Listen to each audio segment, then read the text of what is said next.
Film বিরতির পর আর এবার নজর রাখবো ওয়েদারের দিকে। সকাল থেকে রাজ্য জুড়ে ঘন কুয়াশার দাপট।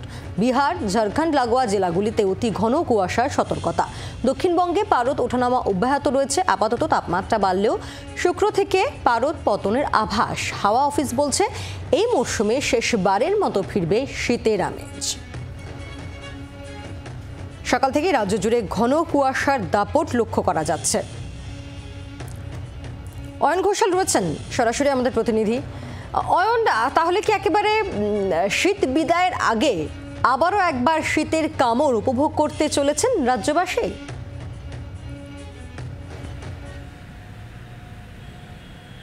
সুপ্রভাত পায়েল। সকাল 6টা 28 মিনিটে সূর্যোদয় হলেও এখনো পর্যন্ত কলকাতার আকাশে তা দেখে বোঝার উপায় নেই, কারণ গোটা কলকাতার আকাশ এই মুহূর্তে কার্যত ঘন কুয়াশার চাদরে ঢাকা।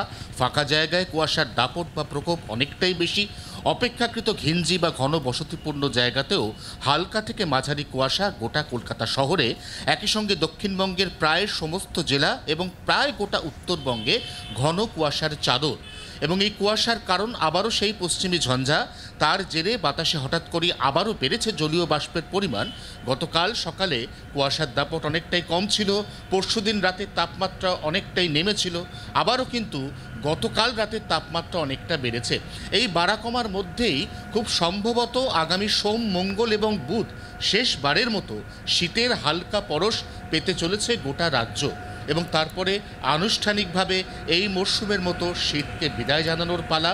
গোটা উত্তর ভারত, উত্তর পশ্চিম ভারত এই শীতের মরশুমে একেবারে কনকনে ঠান্ডায় কেঁপেছে। একাধিকবার তুষারপাত হয়েছে, কিন্তু দক্ষিণবঙ্গের ক্ষেত্রে বারবার পশ্চিমী ঝঞ্ঝার বাধায় শীতভাগ্য বিরূপ। অতএব কিছুটা মিশ্র শীতের আবহাওয়া আমেজের মধ্যে দিয়েই আনুষ্ঠানিকভাবে আর আগামী 4 থেকে 5 দিনের মধ্যে এই মরশুমের মতো শীতকে বিদায় জানানোর পায়। ধন্যবাদ।